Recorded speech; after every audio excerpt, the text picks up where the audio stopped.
Summer holidays vandachu, நம்ம GT Holidays vandachu.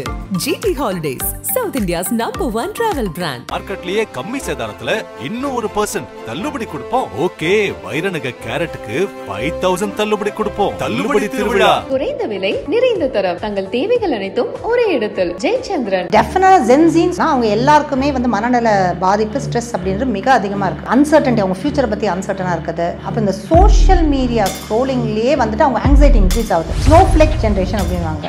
அது வந்து பனித்துளிகள் அப்படின்னு. கொஞ்சம் வெயில் பட்டாலும் அப்படியே உருகிடுவாங்க அந்த குழந்தைங்க. இப்போ இருக்கக்கூடிய பெற்றோர்கள் அவங்களுக்கு கிடைக்காத விஷயங்கள் குழந்தைங்களுக்கு கிடைக்கணும்னு சொல்லிட்டு அந்த பொருள் ரீதியாக என்ன வேணால் வாங்கி கொடுக்க தயாராக இருக்கு. நீ படி, அது போதும். அந்த குழந்தைக்கு வந்து பாய் ஃப்ரெண்டுக்கு எனக்கு இல்லை அப்படின்னு நிறைய குழந்தைகள் ஃபீல் பண்ணியிருக்காங்க. இன்ஸ்டாகிராமில் 7 வயசு குழந்தை ப்ரைவேட் ஸ்கூல் போகிறான். எப்படிப்பா இருக்காங்க மற்ற ஃப்ரெண்ட்ஸ்ன்னு கேட்டால் எல்லாம் கவர்மெண்ட் ஸ்கூல் பசங்க மாதிரி இருக்காங்க. நீ கவர்மெண்ட் ஸ்கூல் போயிருக்கியாப்பா நான் கேட்டேன். இல்லை. அப்போ எங்கேருந்து வந்திருக்கு இந்த மனநிலை? பிரிஞ்சு போகாமல் சேர்ந்துருக்கும் குழந்தைக்காகன்னு சொல்கிறாங்க. அது வந்து தவறு. சமூகத்துக்காக சேர்ந்துருக்காங்கன்னு சொல்லிட்டு போக வேண்டியதான். குழந்தையோட மனநலத்தை டெஃபினட்டாக பாதிக்கும். நக்கீர நேயர்களுக்கு வணக்கம். இன்றைய நேர்காணலுடைய சிறப்பு விருந்தினர் மனநல மருத்துவர் ராதிகா அவர்கள். அவங்களை வரவேற்கலாம். வணக்கம். வணக்கம். இப்போ வந்து நம்ம ரீசெண்டாக பல செய்திகள் வந்து ரொம்ப டிஸ்டர்பிங்காக இருக்குது. ரொம்ப நம்மளுக்கு வந்து ஒரு சோகத்தை ஏற்படுத்த நான் சொல்லுவோம். ஏன் அப்படின்னா இந்த செய்திகள் எல்லாமே வந்து மாணவர்களை சார்ந்தது, அதுவும் பள்ளி மாணவர்களை சார்ந்தது. அதாவது மன ரீதியாக எப்படி அவங்க வந்து பாதிக்கப்படுறாங்க. இப்போ சமீபத்தில் கூட வந்து ஒரு பஸ்ஸில் வந்து ஒரு மாணவர் வந்து இன்னொரு மாணவரை அடித்து அந்த அடிப்பட்ட மாணவர் வந்து லேட்டராக இறந்து போயிட்டாங்க. அந்தளவுக்கு ஒரு விரும்பத்தகாத சம்பவங்கள் வந்து மாணவர்கள் மத்தியில் நடந்துட்டுருக்கு. சோசியல் மீடியா முழுக்கவே வந்து அவங்களோட ப்ரெசன்ஸ் அதிகமாக வர்றதுனால அவங்க எதெல்லாம் கற்றுக்கிறத வந்து பேரண்ட்ஸ் கண்காணிக்கிறாங்களா அப்படின்ற ஒரு கேள்விகளை எழுந்திருக்கு. இப்போ பொதுவாக வந்து பார்த்திங்க அப்படின்னா இப்போ ரியல் வேர்ல்ட் அந்த ஃபேண்டசி உலகத்தை மாணவர்கள் கிரியேட் பண்ணி வச்சுருக்காங்கல்ல. சோசியல் மீடியா முழுக்கவே வந்து என்னோட உலகமாக மாற்றி வச்சுருக்கிற டைமில் அவங்களால வந்து ஒரு பாதிப்பு கூட வந்து டாலரேட் பண்ண முடியல, தாங்கிக்க முடியல. உடனே ரியாக்ட் பண்ண ஆரம்பிச்சிடுறாங்க. அது சக மாணவர்களாக இருந்தாலும் சரி, பெற்றோர்களாக இருந்தாலும் சரி, உடனே ரியாக்ட் பண்ண ஆரம்பிச்சிடுறாங்க. அந்த மனநிலை வந்து இப்போ ஆரம்ப கட்டத்தில் எந்த அளவுக்கு உங்களுக்கு சிக்கலாக மாறும்? அந்த சிக்கலாக மாறுறது வந்து உங்களுக்கு புரியாமல் இருக்காங்களா, இல்லை உங்களோட பார்வையில் இப்படி எடுத்துக்கலாமா? அது இதை வந்து அண்டர்ஸ்டாண்ட் பண்ணது ஆஸ்திரேலியா. ஏன்னா வந்து நவம்பர் 2024 அவங்க வந்து social media ban under age of 16 கொண்டு வந்திருக்காங்க. அதை கேட்கலாம்னு வச்சு அதே மாதிரி வந்து பார்த்தீங்கன்னா யூகேல வந்து ஸ்கூல்ஸ் பக்கத்தில் மெக்டொனால்ட்ஸ் இருக்கக்கூடாது. ஏன்னா குழந்தைங்க ஒபீஸாக இருக்கக்கூடாது, அவங்க ஃப்ரூட்ஸ் வெஜிடபிள்ஸ் சாப்பிடணும். ஆனால் இங்கே அப்படி கிடையாது. இப்போ வந்து வி ஆர் கோயிங் த்ரூ அந்த ஃபேஸ்லேருந்து இனிமேல் தான் வெளில வரும். ஸோ டெஃபினட்டாக ஜென்ஸின்னு சொல்கிறது நம்ம 1997 அப்புறம் பிறந்த குழந்தைகள் சொல்லலாம். அவங்க எல்லாருக்குமே வந்து மனநல பாதிப்பு, ஸ்ட்ரெஸ் அப்படின்றது மிக அதிகமாக இருக்குது. அதுவும் வந்து அதில் வந்து இந்த கோவிட் டைமில் தனிமைப்படுத்தப்படுதல், அந்த அன்சர்டன்டி, அவங்க ஃபியூச்சரை பற்றி அன்சர்டனாக இருக்குது. அப்போ இந்த சோஷியல் மீடியா ஸ்க்ரோலிங்லேயே வந்துட்டு அவங்க ஆங்ஸைட்டி இன்க்ரீஸ் ஆகுது. ஸோ சோஷியல் மீடியா ஒரு 20 நிமிஷம் ஸ்க்ரோல் பண்ணால் அவங்களுடைய பதட்டம் அதிகரிக்குது அப்படின்றே வந்து நம்ம பார்க்கலாம். ஸோ டெஃபினட்டாக வந்துட்டு இந்த ஜெனரேஷன் அப்படின்றது ஒரு என்ன சொல்கிறதுனா, நாங்கள் யூகேயில் ஒரு வார்த்தை பயன்படுத்தணும், தமிழாக்கம் சொல்கிறேன், ஸ்னோஃப்ளேக் ஜென்ரேஷன் அப்படின்வாங்க. அது வந்து பனித்துளிகள் அப்படின்னு. கொஞ்சம் வெயில் பட்டாலும் அப்படியே உருகிடுவாங்க அந்த குழந்தைங்க, தாங்க மாட்டாங்க. நான் ரெசிலியன்ட் ஜெனரேஷன், அதாவது தங்களுக்குன்னு ஒரு எதிர்ப்பு சக்தியை வளர்த்துக்கொள்ளாத ஒரு ஜென்ரேஷன். இதுக்கு வந்து நம்ம சும்மா ஒரு பேரண்ட்டையும் நம்ம சொல்லக்கூடாது, சமூகத்தையே நம்ம சொல்லணும். அதாவது ஒரு குழந்தை வந்து ஒரு ஃபோன் வச்சுருந்ததுன்னா அதுக்கு வர ப்ரெஷர் வந்து அந்த பேரண்ட் வந்து அந்த ஃபோனை வாங்கி கொடுக்கணும் அப்படின்றது. அண்ட் இப்போ எப்படின்னா ஒரு குழந்தைகள் 2 குழந்தை, அது ஓகே, அது நல்ல விஷயம் தான். ஆனால் கம்யூனிட்டியாக அவங்கள வந்து மிக்ஸ் பண்ண விட மாட்டாங்க. இப்போ நான் கூட 2 குழந்தைகள். ஆனால் பள்ளி முடிச்சு வந்த உடனே மேலே வந்து நாங்கள் டெரஸில் போயிட்டு எல்லாரும் அந்த ஏரியாவில் இருக்க எல்லா எல்டர்ஸும் வந்து உட்காந்துட்டு அங்கே கதை அடிப்பாங்க, கார்ட்ஸ் ப்ளே பண்ணுவாங்க. நாங்கள் குழந்தைங்கள்லாம் சேர்ந்து நாங்கள் அந்த பம்பரம், இது கிரிக்கெட் அப்படி விளையாடிட்டு இருப்போம். ஸோ அப்போ வந்து எங்களுக்கு அந்த சோஷியல் இன்ட்ராக்ஷன் இருக்குது. இப்போ நீங்கள் சோஷியல் மீடியாவை நோக்கி ஒரு 3 ஹவர் ஸ்பெண்ட் பண்ணிங்கன்னா எதை நீங்கள் இழக்கிறீங்கன்னா ரியல் லைஃப் சோஷியல் இன்ட்ராக்ஷன், அதை வந்து நீங்கள் இழக்கிறீங்க. ஸோ அதுதான் நீங்கள் ரியல்னு சொல்கிறீங்கன்னு நினைக்கிறேன். ஆமாம். இன்னொரு பாயிண்ட் என்னன்னா மேம், அவங்க இந்த சோஷியல் மீடியாவிலேயே வரதுனால அந்த ரியல் வேர்ல்டில் நடக்கக்கூடிய விஷயங்கள் வந்து தெரியறதில்லை, இல்லை ஏற்றுக்க முடியல அவங்களால. அதனால தான் வந்து டக்குன்னு கோவப்படுறதாகட்டும், இல்லை மாணவர்கள் மத்தியில் வந்து நார்மலாக பேசும்போது ஆர்குமெண்ட் பிக் பண்ணிவிட்டு அவங்களுக்குள்ளே நடக்கிற அடிதடிகளாகட்டும், அந்த மாதிரி தாங்கக்கூடியாத மனநிலையை வந்து இப்போ இருக்கக்கூடிய இளைஞர்கள் மத்தியில் நிறையா பார்க்க முடியுது நம்மளால். ஸோ அவங்கள வந்து அதிலிருந்து ரெஸ்கியூ பண்ணணும் அப்படின்னா என்னென்ன ஃபேக்டர்ஸ் வச்சு நம்ம ரெஸ்கியூ பண்ண முடியும்னு நினைக்கிறீங்க? பொதுவாகவே பார்த்தீங்கன்னா இப்போ இருக்கக்கூடிய பெற்றோர்கள் நல்லாவே சம்பாதிக்கிறாங்க. இந்த ஐடி அதெல்லாம் வந்து நல்லாவே சம்பாதிக்கு. இப்போ என்னுடைய பெற்றோர்கள் பார்த்தீங்கன்னா எங்கள் அம்மா டாக்டர், அப்பா இன்ஜினியர். அப்படி இருந்தால் கூட பண்டிகை காலத்தில் மட்டும்தான் எங்களுக்கு துணி. அதில் வந்து அப்பா வந்து சில சமயம் கஷ்டப்படுறான்னு தெரிஞ்சு அப்பா 2 துணி வாங்கிக்கோன்னு சொன்னால் கூட நான் சொல்லுவேன் இல்லைப்பா வேணாம்ப்பா ஒன்று போதும் அப்படின்னுடுவேன். அதே மாதிரி கவுச்சின்றது வந்து ஞாயிற்றுக்கிழமை மட்டும் தான் கிடைக்கும். ஸோ இந்த மாதிரி வந்து என்னென்னா பணம் இருக்குதோ இல்லையோ அந்த என்ன சொல்கிறதுனா அந்த கஷ்டத்தை காட்டி தான் வளர்த்தாங்க. அதே மாதிரி வீட்டில் கார் இருக்கும், அப்பாவுக்கு 24 hour ஜீப்பு இருந்தாலுமே கூட நான் வந்து என்னுடைய கல்லூரிக்கு நான் வந்து பஸ்ஸில் தான் போவேன். பஸ்ஸுக்கு அப்பா தான் காசு கொடுப்பேன். ஒரு நாள் காசு கொடுக்கலாம், நடந்து தான் போக வேண்டியிருக்கும் எங்கள் புரட்சிவாக்கத்தில் இருந்து மெட்ராஸ் மெடிக்கல் காலேஜ். ஸோ இந்த மாதிரியான கஷ்டங்களை பார்த்து பெற்றோர்கள் வளர்த்தாங்க. 15 வயசு இருக்கும்போது தான் முதல்ல ஒரு கெட்ட வார்த்தை எஃப் வேர்டு அப்படின்றது எனக்கு தெரிய வந்தது. அதனுடைய அர்த்தம் தெரியல. எங்கள் அப்பா கிட்ட ஏதோ ஒரு பேசும்போது வந்ததில் ஒரு அறை விழுந்தது. அதோட அவ்வளோதான் அந்த வார்த்தை இது வரைக்கும் பயன்படுத்துறது. அதாவது என்ன சொல்ல வரேன்னா இப்போ இருக்கக்கூடிய பெற்றோர்கள் அவங்களுக்கு கிடைக்காத விஷயங்கள் குழந்தைங்களுக்கு கிடைக்கணும்னு சொல்லிட்டு அந்த பொருள் ரீதியாக என்ன வேணால் வாங்கி கொடுக்க தயாராக இருக்காங்க. நீ படி, அது போதும். இதுதான் என்கிட்ட வர பேரண்ட்ஸில் அவன் படிக்க மட்டும் தான் மாட்டுறான், எல்லாமே நாங்கள் வாங்கி கொடுத்துட்டோம். அவன் தனி ரூம் இருக்குது, தனி டிவி இருக்குது, தனியாக எதோ கொடுத்துருக்காங்க. அவன் தனி உலகத்தில் ஃபுல்லாக தனியாகவே வாழ்ந்துட்டுருக்காரு. ஆனால் படி, அது போதும். ஏன்னா நம்ம சமூகமும் வந்து படித்தா போதுன்ற மாதிரி தானே ஆயிடுச்சு. சரி, படிப்பு அப்படின்னு அதுதான் நான் சொல்ல வந்தேன். கல்வி அப்படின்றது வந்து இது ஒரு பரிணாம வளர்ச்சியாக இருக்கணுமே தவிர இது வந்து ஒரு எக்ஸாம் எழுதி மார்க் வாங்க ப்ரோசஸ் மாதிரி ஆயிடுச்சு, ரோட் லேர்னிங் ப்ரோசஸ். ஸோ இது வந்து நம்ம சமூகமாக தான் பார்க்கணும். ஏன்னா ஒரு பெற்றோரையும் கொண்டு வந்து அவங்க குழந்தைங்க மேனுவல்ஸோடு வரல. நிறைய பாவம் பெற்றோர்கள் பயந்துட்டு இருக்காங்க குழந்தைங்களை பார்த்து. ஏன்னா அந்த கதவை தட்டினாலே கத்துறாங்க, சண்டை போடுறாங்க. எதுக்கு வந்து இங்கே வந்து என்ன மானிட்டர் பண்ணுறேன்றாங்க. ஸோ யார் கூடயோலாம் சேட் பண்ணுறாங்க. ஸோ எந்த மாதிரியான மக்களோட வந்து க்ரூம் ஆகுறாங்கன்னு தெரியல. ஸோ அதுக்கான இந்த மாதிரி சட்டங்களை இங்கே கொண்டு வரலாம். சட்டங்களை கொண்டு வந்தாலுமே கூட அதை செயல்முறைப்படுத்துறது நம்ம இந்தியாவில் முடியுமா அப்படின்றது தான் கேள்வி. ஆமாம், நான் சைக்காட்டிஸ்டாக உங்கள்கிட்ட ஒரு கேள்வி கேட்குறேன். இந்த மனநிலையை வந்து மாணவர்களுக்கு யார் உருவாக்கி தராங்க? ஏன்னா ஃபஸ்ட்டு நம்ம சொல்கிறதே பேரண்ட்ஸ் தான் சொல்லணும். ஏன்னா வீட்டில் வந்து இப்போ உதாரணத்துக்கு சொல்லணும் அப்படின்னா பையன் சாப்பிட மாட்டான், பொண்ணு சாப்பிட மாட்டா அப்படின்னா மொபைல் எடுத்து கொடுத்துட்றாங்க, மொபைல் எடுத்து சாப்பிட்ற மாதிரி அந்த அளவுக்குலாம் நம்ம சோசியல் செட்டப் உருவாக்கிட்டோம். ஆனால் அதையும் தாண்டி அவங்க வந்து என்னென்ன பார்க்குறாங்க. இப்போ ஆஸ்திரேலியாவில் நீங்கள் சொன்னது போல் 18 வயசு கீழே உள்ளவங்களுக்கு சோஷியல் மீடியா வந்து கம்ப்ளீட்டாக பேன் பண்ணுறதெல்லாம் சொல்கிறாங்க. இப்போ அந்த மாதிரி ஒரு பேன் வந்து இந்தியாவில் சாத்தியப்படுமா? அது சைக்காட்ரிஸ்டாக உங்களோட பார்வை இதில் எப்படி இருக்குது? இல்லை, டெஃபினட்டாக சோஷியல் மீடியா வந்து குழந்தைங்களுக்கு தேவையில்லை, அடல்ட்ஸ்க்கும் தேவையில்லை. அது என்னென்னா தங்களுடைய கருத்துக்களை பரப்புறதுக்கு வேணால் வந்து சோஷியல் மீடியாவை பயன்படுத்தலாமே தவிர தங்களுடைய சொந்த புகைப்படங்களை போடுறதன் மூலியமாகவோ இல்லை வந்து தாங்க வந்து நல்ல வாழ்க்கை வாழ்கிறாங்க அப்படின்றது அது வந்து ஒரு வகையான ஒரு அழுத்தத்தை கொடுக்கும். அந்த குழந்தைக்கு வந்து பாய் ஃப்ரெண்டுக்கு எனக்கு இல்லை அப்படின்னு நிறைய குழந்தைகள் வந்து ஃபீல் பண்ணியிருக்காங்க இன்ஸ்டாகிராமில். அதே மாதிரி சில குழந்தைகளோட பிக்சர்ஸ் வந்து போட்டுடுறாங்க, மிஸ்யூஸ் பண்ணி போட்டுடுறாங்க. அப்போ வந்து அவங்களுக்கு ரொம்ப மன அழுத்தம் கொடுக்குது. ஸோ சோஷியல் மீடியா அப்படின்றது தேவையில்லாத ஆணின்னு தான் நினைக்கிறேன் நான். ஏன்னா நம்மளாம் அந்த ஆணி இல்லாமல் தான் வளர்ந்தோம், அதை நம்ம நல்லா தானே வளர்ந்துட்டுருக்கோம். ஸோ அதனால் வந்து இதில் என்ன ஆகுதுன்னா, நான் தான் ஒரு இதில் கூட ஒரு பேச்சில் கூட சொன்னேன், இந்த மாதிரி வந்து இப்போ வந்து படிக்கிற அந்த இவர் சுபவி ஐயாவும் சொன்னாருன்னு நினைக்கிறேன், இப்போல்லாம் புக்ஸ் எல்லாம் பெருசாக போடாதீங்கப்பா, 20 பேஜோட போடுங்க அப்படின்ட்டு. ஏன்னா அந்த படிக்கிற பழக்கம் வந்து குறைஞ்சிருச்சு.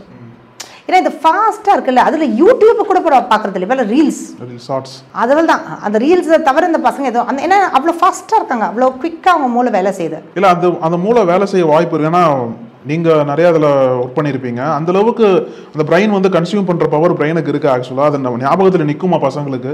இவ்வளோ வேகமாக படிச்சுட்டே போகிறாங்க, இவ்வளோ வேகம் மக்கப் பண்ணுறாங்க. அதை வந்து உண்மையிலேயே அவங்களோட லைஃப் ஸ்டைலுக்கு உதவியாக இருக்கும்னு நினைக்கிறீங்களா? இல்லை, அதாவது நம்ம என்ன நினைக்கிறோன்னா, ஒரு குழந்தைய நல்லா வளர்க்குறோன்னா அவங்களுக்கு நல்ல ஒரு கல்வி, நல்ல படிப்பு, அவங்க ஃபஸ்ட் ரேங்க் வாங்கினா அது போதும்னு நினைக்கிறோம். இல்லை, இப்போ நிறைய குழந்தைங்க கிட்ட வந்து நான் பேசும்போது நான் கேட்பேன், என்னப்பா சமூகத்தை பற்றி என்ன நினைக்கிற அப்படின்னு. உடனே அவங்க வந்து இந்த கருப்பின மக்களை பற்றி பேச ஆரம்பிப்பாங்க. என்னை சுற்றி என்ன நடக்குதுன்னு தெரியாது. இல்லை, ட்ரம்ப்போட எலெக்ஷன்ஸை பற்றி பேசுவாங்க, ட்ரம்ப்போட பாலிசிஸ் பேசுவாங்க. ஆனால் நம்ம சுற்றி என்ன நடக்குது, ஏன்னா அதெல்லாம் வந்துட்டு லோக்கல் இஷ்யூலாம் நமக்கு எதுக்கு, நம்மலாம் வந்து வேறு லெவலு. அதே மாதிரி ஒரு குழந்தை 7 வயசு குழந்தை ப்ரைவேட் ஸ்கூல் போகிறான், எப்படிப்பா இருக்காங்க மற்ற ஃப்ரெண்ட்ஸ்ன்னு கேட்டால் எல்லாம் கவர்மெண்ட் ஸ்கூல் பசங்க மாதிரி இருக்காங்க. நீ கவர்மெண்ட் ஸ்கூல் போயிருக்கியாப்பா நான் கேட்டேன். இல்லை, அப்போ எங்கேருந்து வந்திருக்கு இந்த மனநிலை? யார் சொல்லி கொடுக்குறாங்க உங்களுக்கு? அப்போ பெற்றோர் வந்து இந்த கவர்மெண்ட் ஸ்கூல் பசங்கனாலே அவங்கள கேட்டகரைஸ் பண்ணுறாங்க. அதே மாதிரி ஏதோ ஒரு சைக்காலஜி சொன்னாங்களாம், இது எனக்கு தெரியாது, யாருன்னு தெரியாது. ஆனால் என்கிட்ட ஒருத்தர் சொன்னது என்னென்னா, பக்கத்தில் இருக்கக்கூடிய சேரி குழந்தைங்களோட விளையாட விடாதீங்க, அப்போ வந்து அவங்க கெட்டு போயிடுவாங்கன்னு. அதாவது ஒரு குழந்தைக்கும் ஒரு தனித்துவம் இருக்குது, ஒரு குடும்பத்துக்கும் ஒரு தனித்துவம் இருக்குது, ஒரு குடும்பத்துக்குள்ளே இருக்கக்கூடிய அந்த உறவுகளில் ஒரு தனித்துவம் இருக்குது. ஸோ எல்லாத்தையும் கொண்டு போயிட்டு ஒரு பொட்டியில் போடுறாங்க பாரு, சேரி குழந்தைங்கனாலே அவங்க கூட விளையாடக்கூடாது அப்படின்னு. இதை பரப்புறது, இந்த கலாச்சாரத்தை காக்கிறது எல்லாருமே இங்கே இருக்கக்கூடிய மருத்துவர்களும் இங்கே இருக்கக்கூடிய பெரிய ஆட்களும் தான். இப்போ இந்த பழக்க வழக்கத்தை எப்படி மேம் அந்த மாணவர்கள் கட்டுப்படுத்த முடியும்? அவங்களாவே வந்து இல்லை எனக்கு இது போதும், ஏன்னா இப்போ யூஸ்ஃபுல்லாக என்ன சொல்கிறாங்க அப்படின்னா 3 to 4 hours மேலே தொடர்ந்து நீங்கள் ஸ்க்ரீனை பார்த்துட்டே இருந்தீங்க அப்படின்னா உங்களுக்கு வந்து உளவியல் ரீதியாகவும் சரி, மன ரீதியாகவும் சரி, ஃபிசிக்கலாகவும் நிறைய பாதிப்புகள் வருது. ஏன்னா அது என்ன கன்சியூம் பண்ணுறாங்கன்னு ஃபஸ்ட் நமக்கு தெரியல. ஏன்னா இப்போ மாணவர்கள்லாம் பார்க்கும்போது ஸ்டூடெண்ட்ஸே அடிச்சுக்கிறாங்க அப்படின்ற பட்சத்தில் வயலண்ட்டான கண்டென்ட் அதிகமாக வர்ற சமயத்தில் அவங்களாவே வந்து எப்படி நம்ம ரெஸ்ட்ரிக்ட் பண்ண முடியும்? ஓகே நமக்கு போதும் அப்படின்ற ஒரு ஸ்டாப் பாயிண்ட்டை வந்து மாணவர்கள் முடிவு பண்ணணும் அப்படின்னா எந்த இடத்துல முடிவு பண்ண கரெக்டாக? இல்லை, அது வந்து இப்போ ஒரு ஸ்கூலுன்னு இருந்ததுன்னா அதனுடைய மேனேஜ்மெண்ட் தான் இதை எடுக்கணும். ஏன்னா இங்கே வந்து மற்ற குழந்தைகள் செய்யும்போது ஒரு குழந்தை மட்டும் அவங்க வீட்டில் செய்ய விடாட்டி ஒரு பிரச்சனை வரும். ஸோ எல்லா குழந்தைகளுக்கும் அந்த மாதிரியான ஒரு கோட்பாடு, ஒரு ஒரு ஒரு கண்டிஷனை கொண்டு வரணும். இப்போ பார்த்தீங்கன்னா குழந்தைங்கள்லாம் இப்போல்லாம் அந்த குழந்தைங்க படித்து முடிச்சுட்டு 50,000க்கு கீழே நான் வேலைக்கு போக மாட்டேன், எங்கள் பைக் வாங்கித்தா. அன்றைக்கி கூட அந்த குழந்தைய பற்றி நம்ம பேசியிருந்தோம், பைக் வாங்கி தரலையா, அதை பாரு நான் பெட்ரோல் ஊற்றி கொளுத்திப்பேன். அது அப்பாவோட கஷ்டங்கள் தெரியாது. அப்பா வந்து என்ன சொல்லி வளர்க்குறது இல்லை, எல்லாத்தையும் கொடுத்துட்டாங்க. என்டைட்டில்மெண்ட் மென்டாலிட்டி, எனக்கு என்ன வேணால் கிடைக்கும், நான் என்ன கேட்டால் என்ன வேணால் கிடைக்கும் அப்படின்ற மென்டாலிட்டியில் வளர்ந்துட்டாங்க. ஸோ மற்றவங்களுக்கு பகிர்ந்து கொடுக்கணும், மற்றவங்களுக்கு ஷேர் பண்ணணும். நமக்கு இல்லாதவங்களும் இருக்காங்க. அது வந்து சொல்லி கொடுக்காத ஒரு சமூகமாக நம்ம இருக்கோம். நம்மளுடைய அடுத்த தலைமுறையை நம்ம அரசியல் படுத்தலையோன்னு தோணுது. அரசியல் படுத்துறதுன்றது பேப்பர் படிக்கிறது மட்டும் இல்லை, நம்ம சுற்றியில் உள்ள விஷயங்களை பெற்றோர் வந்து அதை பார்க்காம ஒரு பபுள்குள்ளே வளர்த்து அப்படியே யூஸ் அமைச்சிடுறாங்க. அதனால் இங்கே என்ன நடக்குதுன்னே அந்த குழந்தைங்களுக்கு தெரிய மாட்டேங்குது. ஸோ ஒரு பள்ளியில் ஒரு ப்ரைவேட் ஸ்கூல் அப்படின்னா அவங்களுக்குன்னு ஒரு கமிட்மெண்ட் இருக்கணும் டுவர்ட்ஸ் சொசைட்டி. அதாவது வந்து அரசே வந்து என்ன பண்ணணும்னா மேபி சலுகைகள் கொடுக்கலாம். குழந்தைகள் வந்து இவ்வளோ ஹவர்ஸ் வந்து போய் இந்த மற்ற ஒரு சமூகத்துக்கு ஒரு சேவை செஞ்சால் ஒரு பாயிண்ட்ஸ், ப்ரௌனி பாயிண்ட்ஸ் மாதிரி ஏதோ நாங்கள் கொடுக்குறோம் அப்படின்ற மாதிரி அரசு வந்து அந்த மாதிரி ஒரு இது கட்டளை கொடுக்கலாம். ஸோ இந்த மாதிரி விஷயங்கள் வந்து ஒரு லார்ஜர் ஸ்கேலில் தான் நம்ம கொண்டு வர முடியும். ஒரே ஒரு பேரண்ட்டை மட்டும் சொல்லி நீங்கள் இப்படி பண்ணோன்னா அவங்க சொன்னால் அவன் மட்டும் பண்ணிட்டா நான் ஏன் பண்ணக்கூடாது அப்படின்னு. ஸோ நம்ம சமூகமாக தான் நம்ம யோசிக்கணும். அதாவது இது ஒரு ஆளோட பிரச்சனை கிடையாது, நம்ம சமூகத்தோட பிரச்சனை. இது அரசுக்கும் கொஞ்சம் பொறுப்பு இருக்குது. ஆக்சுவலாக அரசுக்கும் நிறைய, ஆனால் பொறுப்பு இருந்தாலுமே அதை வந்து செயல்முறைப்படுத்துறதுக்கும் வந்து பொறுப்பு. இப்போ வந்து அரசு மருத்துவமனைகளில் பார்த்தாலே அந்த டாக்டர்ஸோட ஆட்டிடியூடு வந்து என்னமோ வந்துட்டு ஃப்ரீயாக, நான் அரசு மருத்துவமனை தான் போனாலுமே கூட இப்போ நான் வந்து ஒரு மருத்துவர் அப்படின்றதால என்னை வேறு மாதிரி ட்ரீட் பண்ணுவாங்க. ஆனால் அங்கே இருக்கக்கூடிய சூழல் நீங்கள் சுற்றி பார்த்தீங்கன்னா எல்லாரையும் வந்துட்டு என்னமோ அவங்க ஃப்ரீ ட்ரீட்மெண்ட் யாருக்கும் கொடுக்கல. எல்லாருமே வி ஆர் பேயிங். நான் டேக்ஸ் கட்டியிருக்கேன், அந்த ட்ரீட்மெண்ட்டுக்கு டேக்ஸ் கட்டியிருக்கேன். ஸோ இதை வந்து நீங்கள் வந்து யூகே மாதிரியான நாடுகளில் பார்க்க முடியாது. அங்கேயும் வந்து அரசு மருத்துவமனைகளில் 99% மக்கள் வந்து ட்ரீட்மெண்ட் எடுத்துப்பாங்க. ஆனால் அங்கே வந்து வேறு மாதிரியான கம்யூனிகேஷன் இருக்கும். ஒருத்தவங்களை வந்து எப்படி, அதுதான் சொல்கிறேன், இங்கே இருக்கக்கூடிய அந்த ஹையரார்க்கி எல்லா இடத்துலையும் அடிப்படுது. அதாவது இப்போ வரக்கூடிய மாணவர்களுக்கு எப்படி வந்து ஒருத்தவங்களை ஒரு அதனால் என்ன, நீ வந்து பிச்சைக்காரனாக இருந்தால் என்ன, எதுவாக இருந்தால் என்ன, மனுஷன் தானே. நிறைய வீட்டிலேயே இதை பார்க்கலாம். நிறைய வந்து நம்ம வேலை ஆட்களை வந்துட்டு இன்னும் கூட சர்வெண்ட் அப்படின்ற வார்த்தை பயன்படுத்துகிறாங்க. நான் எவ்ரி டைம் நான் வந்து சொல்லுவேன், சர்வெண்ட் கிடையாது, அவங்க வந்து ஷீஸ் ஹெல்பிங் யூ. நீங்கள் வந்து சர்வெண்ட்னா வந்து நம்ம ஸ்லேவ் கிடையாது, நீங்கள் காசு கொடுக்குறீங்க. அதுவும் அதுக்குன்னு ஒரு மினிமம் வேஜஸ் வேணும், அதுக்குன்னு ஒரு இது வேணும். மேம் இப்போ நீங்கள் ஒரு சைக்காட்டிஸ்டாக இருக்கீங்க, ஆனால் மாணவர்கள் தொடர்பான மனநிலையை பேசும்போது உங்கள்கிட்ட வரக்கூடிய சீஃப் கம்ப்ளைண்ட்ஸ் என்னவாக இருக்கும்? அந்த பெற்றோர் கூட்டு வருவாங்க, மாணவர்கள் வந்து இந்த மாதிரி மனநிலை பாதிப்பு இருக்குது அவருக்கு அப்படின்ற சொல்லும்போது என்னென்ன கம்ப்ளைண்ட்ஸ் அதிகமாக உங்கள்கிட்ட வருது மேம்? நான் இப்போ பார்க்குறது என்னென்னா, அந்த ஒவ்வொரு குழந்தைக்கு ஒரு கெப்பாசிட்டி இருக்குது. அதாவது அந்த லெவலில் தான் அவங்களால படிக்க முடியும் அப்படின்றது. ஆனால் இது ஸ்கூல் டீச்சர்ஸ்கிட்ட நான் பேசியிருக்கேன். நிறைய அந்த ஸ்கூல் டீச்சர்ஸும் எடுத்து சொல்லுவாங்க பெற்றோர்கிட்ட, இவ்வளோதான் அவங்களால முடியும், இதில் டேலண்ட் இருக்குது அப்படின்னா அவங்க ஏற்றுக்க முடியல. அந்த குழந்தைக்கு கொஞ்சம் வந்து இந்த ஐக்யூ கம்மியாக கூட இருக்கலாம் சில குழந்தைங்களுக்கு. அது நான் இட்ஸ் ஓகே. அந்த மாதிரி எல்லாருமே வந்துட்டு ரொம்ப ஐன்ஸ்டைனாக இருக்கணும்னு அவசியம் கிடையாது. ஆனால் அவங்களுக்கு மற்ற பாசிட்டிவ்ஸ் இருக்கலாம். ரொம்ப நல்ல இண்டிவிஜுவல்ஸ் அவங்கள ஒரு டீமில் வச்சுக்கிறதுக்கு ரொம்ப நல்லா அவங்க பழகுவாங்க, கோவப்பட மாட்டாங்க, அதெல்லாம் வந்து அந்த டீமில் வச்சுக்கிறதுக்கு அதெல்லாம் அந்த ஃபேக்டர்ஸ் இருக்கும்.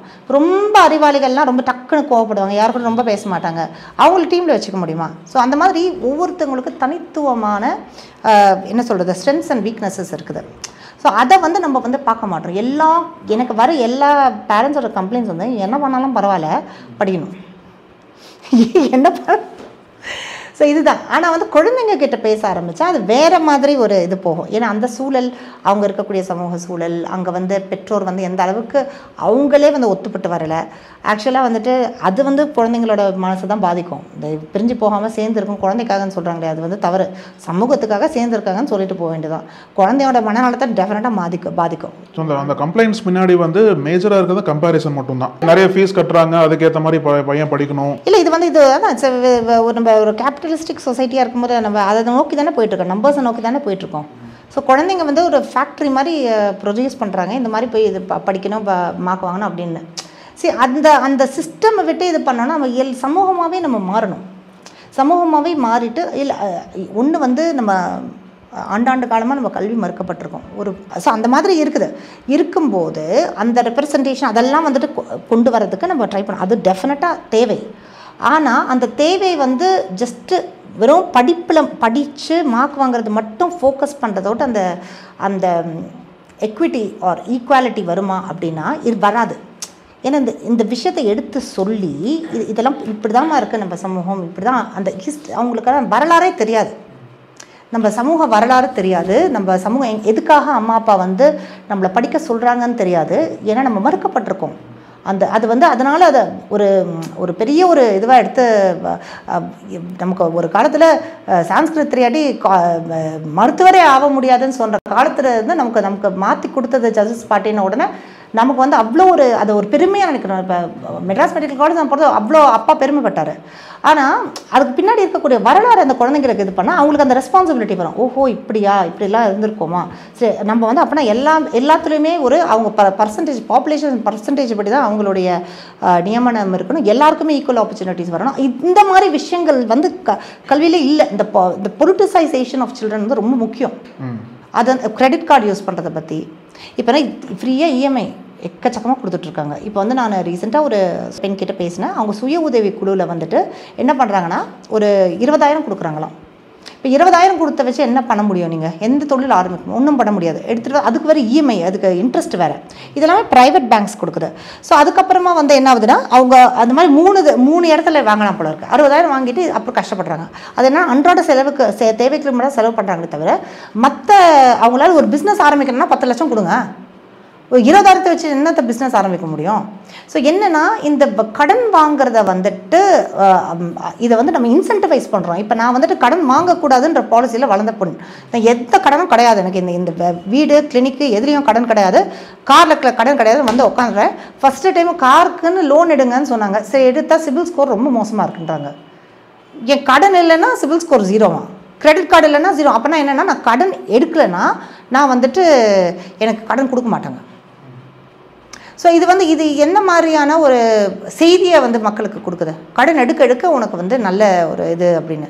ஸோ அதில் தான் மாட்டிக்கிறாங்க மக்கள். நம்ம இதில் மாணவர்கள் பற்றி பேசும்போது இப்போ நீங்கள் சொன்னீங்க இல்லையா, இந்தியா வந்து கடனுக்கும் சரி பொருட்களுக்கும் சரி பெரிய சந்தை தான்.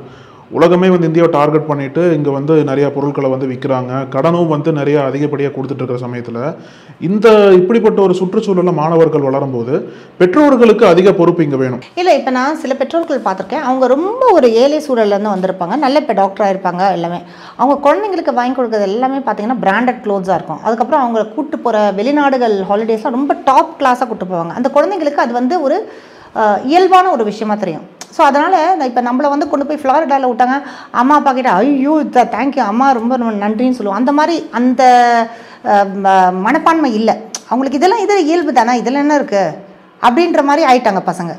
அதாவது கெட்டு குட்டி செவராக்கியிருக்காங்க பேரண்ட்ஸ், அவ்வளோதான் சொல்ல முடியும்.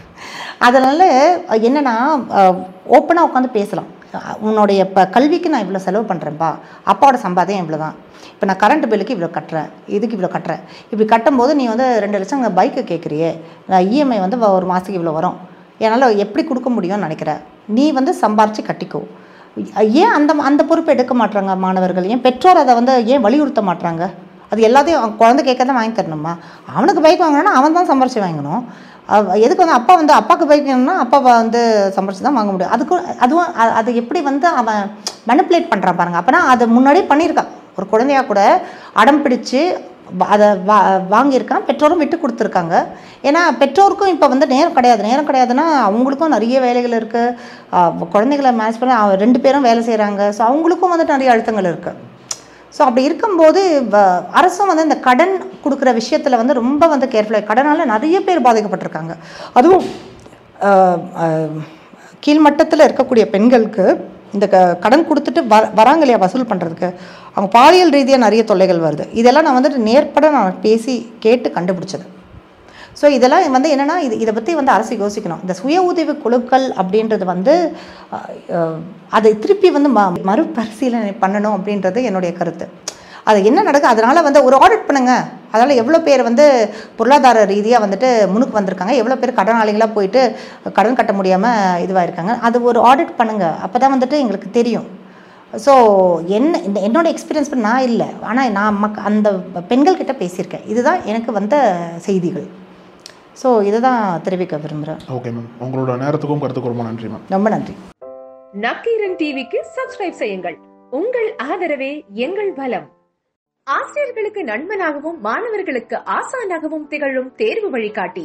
ஒவ்வொரு பாடத்திற்கும் அனுபவமிக்க ஆசிரியர்களின் துல்லியமான தெளிவான விடைகள்.